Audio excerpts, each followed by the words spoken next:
ابھی حضرت مفتی تقی عثمانی صاحب کی ملاقات ہوئی گورنر سے، کامران ٹیسوری صاحب سے. حضرت مفتی تقی صاحب نے کہہ دیا کہ یہ رات کو ان کا جو عمل ہے ایسے جیسے حضرت عمر راتوں کو رعایا کی خیال کیا کرتے تھے، انہوں نے سنت کو زندہ کیا ہے. حضرت فاروق اعظم رضی اللہ تعالیٰ عنہ وہ راتوں کو اٹھ کر گلیوں میں چکر لگا کر دیکھا کرتے تھے کہ کون کس حالت میں ہے اور وہاں پر کیا ہو رہا ہے. اللہ تبارک و تعالیٰ نے اپنے فضل و کرم سے یہ توفیق ہمارے گورنر کامران ٹیسوری صاحب کو بخشی کہ انہوں نے اس روایت کو یہاں زندہ کرنے کی کوشش. اس پہ جو لوگوں کی طرف سے برا بھلا کہا گیا ہے، کسی کے بڑھاپے کو نہیں دیکھ رہے، اس کی سفید داڑھی کو نہیں دیکھ رہے، اس کے علم کو نہیں دیکھ رہے، لفافہ خور مولوی اور کیا کیا الفاظ جو زبان سے ادا کرنا بھی مشکل. بھائی اگر کسی نے کسی حاکم کی کسی بھی عہدے دار کی تعریف کر دی اس کے کسی اچھے عمل میں، تو اس پہ اتنا سیخ پا ہونے کی کیا ضرورت ہے؟ چوروں کی تعریف کی ہے، ڈاکوؤں کی تعریف کی ہے، آپ کی نظر میں چور ہوگا بھائی، ان کی نظر میں نہیں ہے.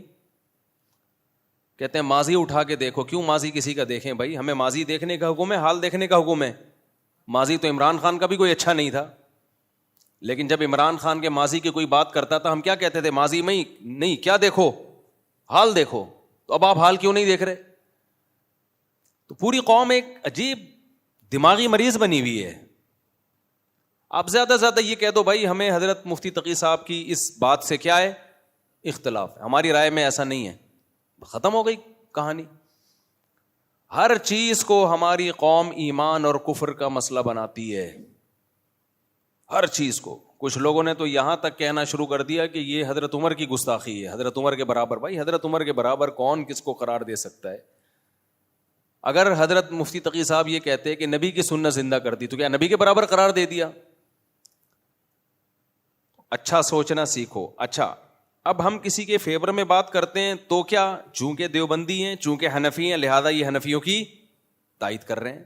مفتی تقی صاحب عالم اسلام کے اسکالر ہیں، اور جتنے بھی عالم اسلام کے دنیا میں اسکالر آئے ہیں کوئی حنفی تھا، کوئی شافی تھا، کوئی مالکی تھا، کوئی حنبلی تھا. یہ تو پانچویں چیز اب مارکیٹ میں آئی ہے. اس کے علاوہ پہلے ابن حجر تو شافی ہیں، تو آپ کیوں علامہ ابن حجر کی تحقیقات سے استفادہ کرتے ہو؟ آپ بولو ہم نہیں مانیں گے ابن حجر کو کیونکہ وہ کیا تھے؟ شافی تھے. آپ بولو ہم نہیں مانیں گے علامہ نووی کی تحقیقات کو، ان کی صحیح مسلم کی شرح نہیں پڑھیں گے کیونکہ وہ کیا تھے؟ شافی تھے. آپ بولو ہم سعودیوں کے مفتیوں کے فتووں کو نہیں مانتے کیونکہ وہ کیا ہیں؟ حنبلی ہیں.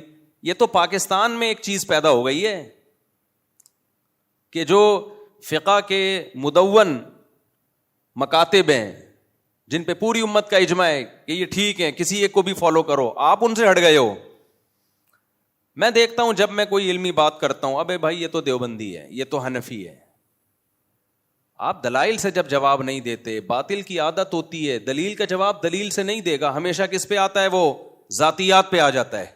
ہماری جو قوم ہے نا، ہماری جو قوم ہے اس میں نیگیٹیویٹی ہر وقت، الٹی باتیں. تمہارے علماء کی دنیا میں قدر ہو رہی ہے، تمہاری نظر میں ان کی 2 ٹکے کی حیثیت نہیں ہے. دنیا والے پیاسے ہیں.